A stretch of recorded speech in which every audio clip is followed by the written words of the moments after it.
Take over कर रहे हैं एयर इंडिया के, जब जो कच्चे तेल के दाम बहुत ज्यादा हैं। चौथा इंपॉर्टेंट पॉइंट लेकिन ये आता है, वो चैलेंज नहीं है, वही अपॉर्चुनिटी के तौर पर देखना चाहिए। एन चंद्रशेखरन की लीडरशिप को हमें देखना चाहिए। वो लीडरशिप इसलिए प्रोमिनेंट है कि उनकी अरुण, लीडरशिप मैं के आपको अंदर रोकना चाहूंगा इस पिछले समय। 3-4 साल सबसे के पहले अंदर आप इसलिए आपको देखिए सीधी तो रेट टाटा चलते की हैं, जितनी भी जहां कंपनी पर है कोरोना को लेकर वो एक कई प्रेस सारी। कॉन्फ्रेंस हो रही है। अगर हम विश्व की परिस्थिति देखें तो पाते हैं ऑन एन एवरेज विश्व में 33 लाख के करीब केसेस पिछले एक हफ्ते में रिपोर्ट हुए हैं, और एक्टिव केसेस की संख्या अगर देखें तो करीब 6.8 crore cases across the world active cases की दृष्टि में आते हैं। पिछले 24 घंटे का यानी कि 25 जनवरी का अगर डेटा देखें तो अप्रॉक्सीमेटली 35.59 लाख रिपोर्ट केसेस विश्व में रिपोर्ट हुए हैं, जो कि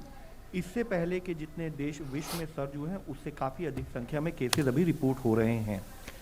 जहां एक स्थाई पर विश्व में काफ़ी अधिक संख्या में केसेस नोट किए जा रहे हैं, वहीं साथ ही कुछ देशों में एक रिड्यूसिंग ट्रेंड इन केसेस भी नोट किया जा रहा है। जैसे कि उदाहरण के रूप में अगर हम देखें तो यूनाइटेड स्टेट्स में जहां 10 जनवरी के समय पर अप्रॉक्सीमेटली 13.7 लाख केसेस एक दिन में रिपोर्ट हुए थे, वह अब कम होकर करीब 5,15,000 केसेस के करीब हो चुके हैं। इसी तरीके से यूनाइटेड किंगडम में जहां 2 लाख के करीब केसेस आए थे 4 जनवरी को, वह घटकर अब 94,000 के करीब हो चुके हैं ग्रीस में। और इसी तरह साउथ अफ्रीका में अगर आप देखें तो जहां 12 दिसंबर पर एक distinct peak in terms of 37,875 cases note की गई थी, वह अब घटकर करीब 3,197 केसेस हो चुकी है। अगर हम इंडिया के परिप्रेक्ष्य में देखें तो पाते हैं कि इंडिया में total active cases as on today are around 22 lakh, and average daily cases देश में जो रिपोर्ट हो रहे हैं 3 लाख के करीब पिछले एक हफ्ते में नोट किए गए हैं। इन्फेक्शन का स्प्रेड अभी भी काफ़ी अधिक संख्या में नोट किया जा रहा है। Overall case positivity across the country पिछले एक हफ्ते में 17.75% के करीब नोट की गई है। अगर हम पिछले 24 घंटे का डेटा देखें तो पाते हैं कि 3 लाख से कम संख्या में यानी कि अप्रॉक्सीमेटली 2.86 लाख केसेस देश में पिछले 24 घंटे में रिपोर्ट किए गए हैं। इसी के साथ ही अगर हम स्टेट वाइज एनालिसिस करें तो हम देखते हैं कि देश में अभी 11 स्टेट्स ऐसी हैं जहां पर 50,000 से अधिक एक्टिव केसेस हैं, और 10,000 से 50,000 तक के बीच में एक्टिव केसेस वाली संख्या ऐसी स्टेट्स की 14 है, और 10,000 से कम एक्टिव केसेस वाले स्टेट्स की संख्या 11 है।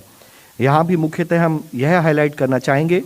कि हम देखते हैं कि कर्नाटक, महाराष्ट्र और केरला में 3 लाख से अधिक संख्या में एक्टिव केसेस अभी नोट किए जा रहे हैं, और इसी तरीके से 1 लाख से अधिक संख्या के अगर स्टेट्स को ऑब्जर्व करें तो पाते हैं आंध्र प्रदेश, गुजरात और तमिलनाडु, इन 3 स्टेट्स में 1 से 2 लाख के बीच में एक्टिव केसेस हैं।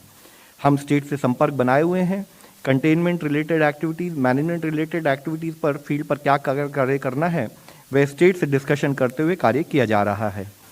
अगर हम इन्फेक्शन स्प्रेड को नोट करें तो हम देखते हैं कि अभी देश में एज ऑन वीक एंडिंग 26 जनवरी 2022 551 ऐसे जिले हैं जहां पर कि केस पॉजिटिविटी 5% से अधिक नोट की जा रही है, और उसमें भी मुख्यतः अगर हम देखते हैं तो पाते हैं कि 400 जिले देश में ऐसे हैं जहां पर कि 10% से अधिक वीकली पॉजिटिविटी नोट की गई है, और 141 जिले देश में ऐसे हैं जहां पर वीकली पॉजिटिविटी 5 से 10% के बीच में नोट की जा रही है। ओवरऑल स्टेट की एनालिसिस करें तो हम पाते हैं कि अभी भी कुछ स्टेट्स ऐसी हैं जहां पर एक स्थाई पर अधिक संख्या में केसेस नोट किए जा रहे हैं, और दूसरे स्थाई में इंक्रीज इन पॉजिटिविटी यानी कि इन्फेक्शन का स्प्रेड भी अधिक है, वह भी नोट किया जा रहा है। जैसे उदाहरण के तौर पर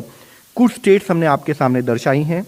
जिसमें मुख्यतः हम देखें कि कर्नाटक में एक स्थाई पर पॉजिटिविटी 15% जो कि पिछले हफ्ते थी वह बढ़कर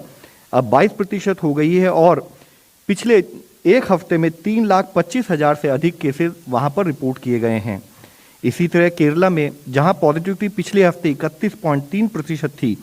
वह बढ़कर अब 49.86% हो गई है, और साथ ही केसेस की संख्या में भी काफ़ी अधिक संख्या में वृद्धि नोट की गई है। जैसे कि पिछले हफ्ते अगर 1,51,000 केस रिपोर्ट हुए थे,